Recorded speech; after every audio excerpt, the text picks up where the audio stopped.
Oh, do I have a topic today? Let's see here. We're talking about partners, and I feel very strongly about this one. Partnering is the first thing that people do when they get excited about business. They get themselves a partner, and it is the thing that is most likely to tear your business apart. They have stats online. 95% of businesses fail. I would like to make up a fact that 50% of those was because of a partnership gone wrong. Partnering with someone is a huge deal. In my opinion, it is just as important as marrying someone. Every time I get an email on the Cornell Entrepreneurship listserv of someone searching for a co-founder, I get a little bit confused because that's not something you can find by email. It's not something that you can find by having coffee with somebody. Partnering with someone is just as important as getting married. Your financial life will be forever tied together. You'll be spending every day from 8 a.m. to 5 p.m. and possibly a lot more in the early days working with each other. You'll be trusting each other with your finances, your present, your future, your career. This is a huge, huge, huge deal. So we're going to dive into that today. I have a little bit, maybe this is controversial, maybe you disagree. That's great. Reach out, let me know why you disagree. Take all this with a grain of salt, all right? This is from my experience, from the trenches. I'm going to talk about partnership. So people date and court each other for years now before they get married, and still the majority of marriages fail. So business partnerships fail even more often. It kills businesses. It ruins potential. It costs a ton of money. It kills friendships. Why is this? It's because partnerships are very, very hard. Okay, every problem with relationships in general, and especially partnerships, boils down to two main factors. Listen closely here. Two main factors. Every problem with relationships or business partnerships can be boiled down to two main factors. The first is character, and the second is value. So character. Does this other person genuinely have my best interest in mind, or are they being selfish and greedy and deceptive and controlling and just generally bad people? So that's part of it, right? There's a character flaw there. The second is value. Are we bringing equal value to the table, and are we both able to see that value is fair? That's the second part of it.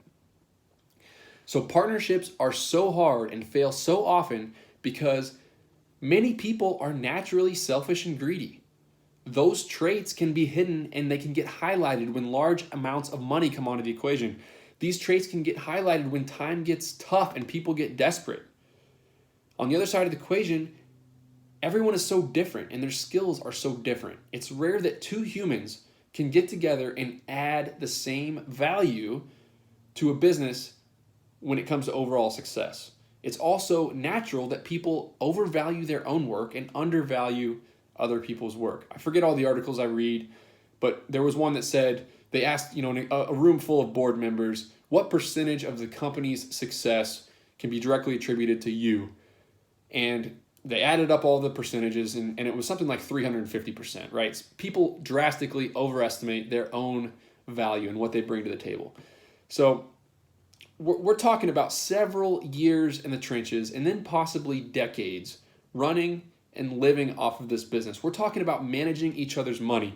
Partnerships are a big deal and they shouldn't be taken lightly. So let's start with a few questions that you should ask right off the bat to help you figure out the character of a potential partner and help you figure out the value of a potential partner. What is the moral compass of the person? How are they as an individual? Are they good or are they bad? Do they cheat on their wife? They'll probably cheat on you. Do they steal from the gas station when they were kids? Do they commit petty crimes? How are you going to trust them with access to your bank account? What is their work ethic like? Are they willing to really put their nose down and grind? How's their time management? Do they overthink and waste time on non-essential tasks? Are they driven? Would they rather watch reality TV, play video games, and watch football all weekend? Or do they spend time making themselves better and growing as a person and doing the things that are important for themselves 3 years from now, right? So Another thing, are they a grump all the time? I'm telling you, negativity, pessimism, it drags you down. And when the going gets hard, it is so contagious. Now, I'm not talking about unwarranted delusional positivity. Okay, that just gets ridiculous. I'm just pointing out that negativity is contagious and it rubs off on everyone around you. You can't have someone who's constantly glass half empty in your company, because when the going gets tough, they'll give up, they'll bail, they'll talk themselves out of anything. So when something unexpected happens, do they get emotional and irrational? Can they think with a level head when something stressful happens, or do they have a mental breakdown? Okay, I think I've mentioned this in one of the previous podcasts, but when you're dating someone, when you're dating a woman, you're courting her to possibly marry her, I think personally that you really learn about somebody when something stressful happens. And sometimes that doesn't happen for the first year, 2 years, 3 years. You don't really get to understand how someone reacts when they're stressed out. Can they deal?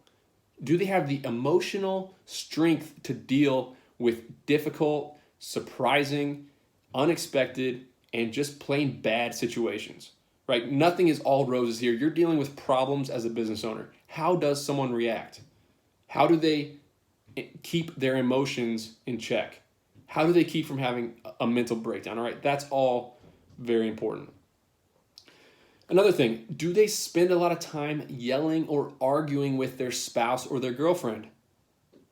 That sounds so simple, but it's often a telltale sign of manipulation, selfishness, or on the other side of it, just insecurity and the inability to let go of something. Do they feed off drama and gossip?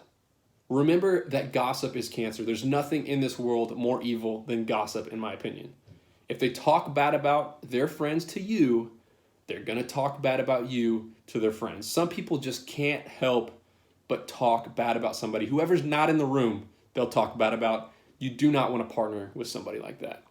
So another thing to be aware of, and this is a little bit of a touchy subject, but do they have an addictive personality? When they play a new video game, do they binge and play it for 20 hours for a few days? When they go out drinking with you, do you constantly have to take care of them, keep them out of fights, and carry them home? Right? Those are things to think about. Do they procrastinate and put off stuff that's important but not fun? Are they constantly cramming to get things done at the last possible moment? All right, that's another red flag. Do they shy away from difficult conversation and uncomfortable situations? Business is uncomfortable a lot. The people who can get comfortable in uncomfortable situations are the ones that can add the most value and the ones that can really do well. You need somebody who can do that. What drives them? Do they talk about the riches and the boat they'll buy with the riches, or do they talk about the process and the excitement and how big the business can become? What are their career goals? Do they have other plans and opportunities? Are they taking a full-time job after graduation if you're considering partnering while you're in college right now? Do they have other projects taking their attention right now? Are they planning on quitting their job, or is it even possible for them to quit their job? Those are all things that you really need to think about. Does their personality and their skill set align directly with yours? Does the business really need two of the exact same people? That's something to think about. Do they constantly overpromise and underdeliver? Some people just can't help themselves but tell people what they want to hear and then try to figure it out after that. They're generally late for things because they think that they can get grocery shopping, a shower, and chores around the house done in an hour and a half when it's just not possible. Those are the people that will overpromise the customers.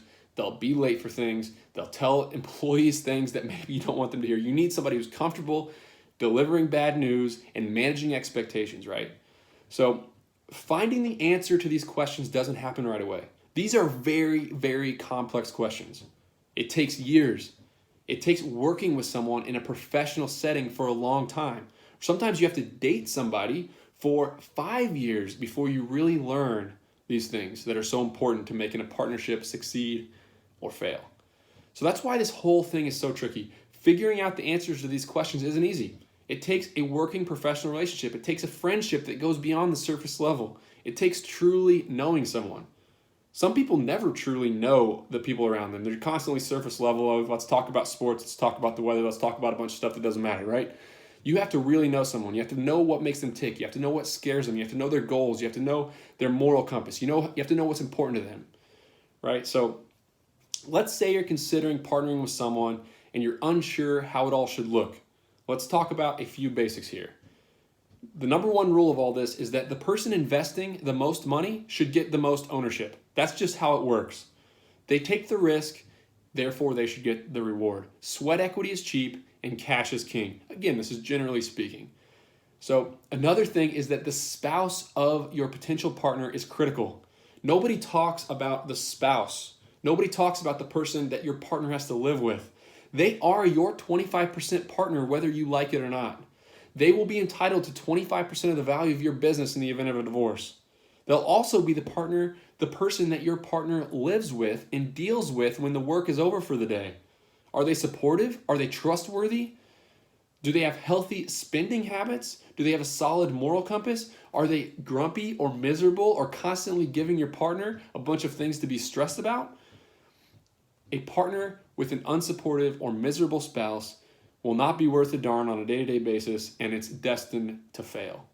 If you don't have the support of the spouse, it's really, really hard to do anything in life.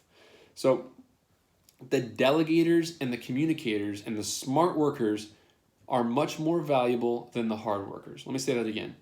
The delegators and the communicators and the smart workers are much more valuable than the hard workers. I'll give you an example. Don't partner with someone in a tree trimming business just because they're good at trimming trees. There's a big difference between trimming trees and managing a bunch of people trimming trees. You can get a good tree trimmer for $30 an hour. A few years from now, as business executives, you'll both be earning $100 an hour. So every hour that your partner spends trimming trees, you lose $70. Do you understand that? If you are good at providing the service, you'll soon outgrow that, and providing that service will cause you to lose money. So making the decisions that cut 100 decisions and building processes so the work gets easier, that's the hard part. That's the valuable part. That's what you're looking for in a partner. So don't partner with someone who's broke. This is a big one. Broke people make bad partners. If they don't know how to manage their own money, what makes you think that they can manage your money? What are their spending habits like? Do they have a nice new financed car while living paycheck to paycheck? Do they order a soft drink and a side of guac and turn every $7 lunch into a $14 lunch? Did they work for money as a kid, or did their parents just hand them everything they needed? These are all very important parts. How you spend money destroys relationships. It destroys marriages. Okay, so in the early days, there will be no money to spit off if your partner needs that money to live. The longer you can go without pulling money out of your business, the more long-term value you can build and the more momentum you'll gain. If your partner needs cash to pay off a credit card and you are ready and willing to keep adding value, there's going to be a big out of balance point of contention right there. So just think about that. Think about the future prospects of your business. How many mouths does this business have the ability to feed? How many mouths do you want to feed? You'll need to double your business and double your profit to feed 2 owners versus feeding only yourself. Does a lawn care company operating in one small town have enough potential to feed 2 people? Does the business really need 2 founders? Are you starting small and simple and in one town? The answer to that is likely no. You can probably do this yourself without a partner. So many people rush right into bringing on a partner. It's the natural thing to do. I did it. You get excited about something, you run to a friend, you talk to them about it, they get excited too. Next thing you know, you have a partner and you haven't considered any of the questions that we just spoke about. You haven't considered the key traits that make a partner valuable. You haven't considered the key skill sets. You haven't considered all the complexities down the road. So, like anything in life, the key here is to stop and think. Don't let your emotions affect your decision making. Ask yourself if you really need a partner or if you're just latching onto a friend to subdue your own anxiety and share everything with someone else. All right, so let's say you analyzed everything, you asked all the right questions, you have someone in mind that's the perfect partner. What now? Sit down and have the really hard talks early on. What if this happens? What if that happens? What if we disagree on this? What if we want out? What if we get a divorce? What if you think a wise investment and I disagree with that? What type of lifestyle do you as a person want to have? How much money do you need to fulfill your goals in life? How much money do you want to pull out of the business on a weekly basis? How much do you want to reinvest in the business? What are your 5-year goals? What are the things that you value most? What do you want your life to be like 5 years from now? What do you want your day-to-day to look like? How do you see your role now? And how do you see that role evolving over time? What are your strengths? What if you or I can't perform as we initially thought? What then? What do we do then? So as part of the operating agreement, put a buy-sell agreement in place that explains how shares can be bought or sold, and make sure it includes a schedule of the payment. Make sure the partners can't demand payment for their ownership in a manner that will cripple the business. Put financing terms into the buy-sell agreement. A buy-sell agreement is in place to tell how the business can be bought or sold among partners. You can also put a valuation method in place as part of the buy-sell. It can be different depending on the situation. You can both agree right now on metrics that you will use to value the business on a case-by-case basis. It's a beautiful thing. If you have these talks now, there's no fighting later about how much the business is worth. And it can change on a bunch of different situations. You can make this as complex as you want or as simple as you want. So something that's very important here is that you should consider getting life insurance and key man insurance on each other as partners as your business grows and becomes valuable. My partners and I have this in place because if I pass away, my partner would be required to pay out to my estate according to the overall value of the business. 50% of the business valuation he would immediately owe to my estate. That's what life insurance is for. He has a life insurance policy in my name so that if I pass away, he can pay out my estate and it won't cripple the business.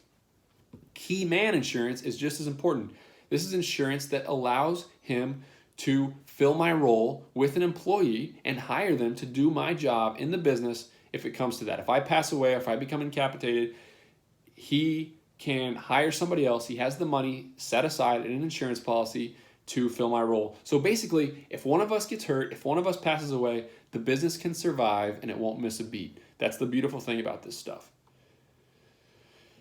If you are considering bringing on a partner after the business is already up and running, consider sharing the profits at first and make the ownership vest over time so that you can have a trial period to make sure it's working out. They should want to come in and prove themselves. You should want them to come in and prove themselves. Partnerships are much more likely to work out when the two people have a previous working relationship with each other. They know how they operate. They know their strengths. They know how they talk to customers. They know how they make financial decisions. They know each other's weaknesses. Basically, they have a lot of the answers to the very important questions above. Put simple and easy systems in place to check on each other. It's not that hard to put some things in place that keep it virtually impossible for partners to steal from each other. Make rules like no outside expenses on the company credit card, no meals and entertainment, no expenses over $100 without notifying each other. Credit card statements audited, done by each other each quarter. So I send my credit card statement to my partner, he takes a look at it. He sends his to mine, I take a look at it. Very simple, very easy. It's not awkward, we just do it. So you can put bank safe pass codes sent to both partners anytime an auto payment online is set up. No cash transactions can be allowed within the company so that no partner can be pocketing cash behind the back of the other partner. These are all simple things that can be very straightforward, set up front to make all this stuff simple. So before we wrap up on this topic, let's talk a little bit about my personal experience. I have got very, very lucky with my partner who's still my partner today. We knew each other as friends for 3 years prior to starting the business. But there were still a lot of critical questions that we didn't ask each other. We didn't do the counseling prior to getting into a partnership. We just got excited. We both got very fired up and we partnered 50-50. He just happened to be a great communicator. He just happened to be extremely frugal like me. He just happened to be great in uncomfortable situations. And most importantly of all, he happened to be incredibly level-headed when the going got tough. When it was on the line and the crap was hitting the fan, he could make good, rational decisions and he didn't freak out. He has an amazing ability to think logically when the emotions are involved, and most people would get anger, overwhelm, have a lot of things that would really bring him down. My partner wants the best for both of us and not just him. The character side of the equation is not a problem at all. He's not greedy. He's not selfish. He's looking out for my best interest. We look out for each other in that way. And on the other side of the equation, the value add equation, he adds a ton of value. He's an excellent communicator, excellent delegator. Basically what I'm saying here is that finding this partner that helped me grow this business was a huge stroke of luck. We have accomplished way more together than we ever could have alone.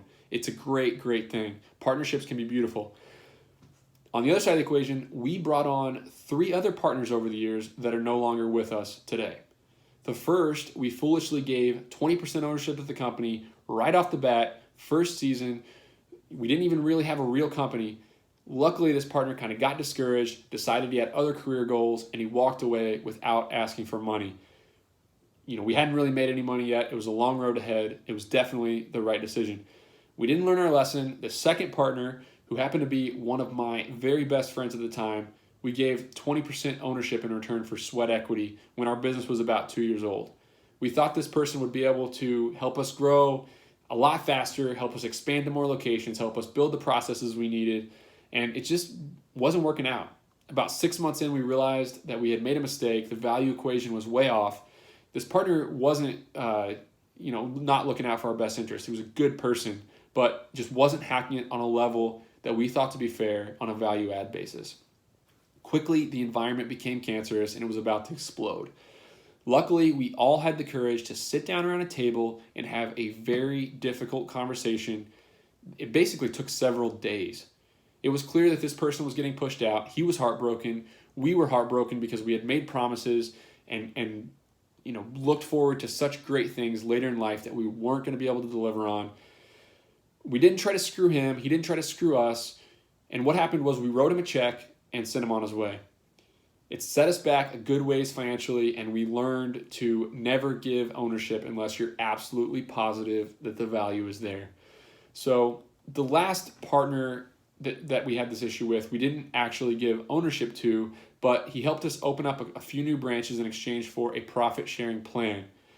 It initially worked out well, but then we realized that the business just didn't have the potential to support us all, and we couldn't really grow to the level that we had initially hoped. It was a bummer because, again, we had made some promises to this person that we could provide and that it was going to be great, but it just didn't work out. It didn't work out as we initially hoped. The partner wasn't exploring new avenues to add value. He wasn't willing to relocate to give us 100% of his energy, so things got testy, things got cancerous, things were about to explode really quickly. Luckily, we, again, did the really wise thing. We sat down, we had a conversation, we did it in an agreeable manner, we didn't try to take advantage of anyone, and we parted ways, and we're still very, very good friends to this day. So we're glad we didn't make the same ownership mistake again, because it would have made things much, much more complicated. So try to learn from that. I know it only means so much to you listening, but remember that every problem with relationships in general, and especially partnerships, boils down to 2 main factors: character and value. Luckily, all 3 of those were around value. Value issues are much more straightforward, right? It's an equation. It can be figured out. Character problems are much, much different. It's impossible to deal with a selfish, a greedy, and irrational person who does not have your best interest in mind. Those types of problems kill businesses altogether. If that would have happened to us, we likely would not have survived it. We likely would not be here today with where we are in business. So when a partnership is deteriorating, you can feel it. You know something's up right away. You know there's animosity. You know there's resentment. You know there's something off on the character or value add equilibriums. Talk about it and address it right away. That's the best advice that I can give you. Don't get emotional. Listen more than you talk. Don't make rash statements when you're sitting around that may send someone on the defensive, because when they get on the defensive, they can instantly turn into territorial and try to protect what's theirs and try not to get screwed, and they can really, it just takes the situation into a very bad place. So don't make the person feel as if you're going to try to rip them off. Don't get defensive in it, or it'll be a battle. Find a fair solution and try to pick up the pieces afterward and learn from your mistakes. Keep in mind that these problems are a lot easier to solve before they happen. That's why this is so important. Please just take this to heart, listen to it, and think about it next time before you start a business. So like anything else, you should apply these principles to your situation, but you must realize every situation is so different. What I can say here on this podcast, only half of it is likely going to apply to you. It's not a one-size-fits-all approach. Make the best decision that you can. Try to keep your emotions out of it. And partnerships can be great if they're done the right way. If you have a particular situation, you want my thoughts on it, send an email, nick@sweatystartup.com. I'd be happy to shed some light. As always, thank you so much for listening.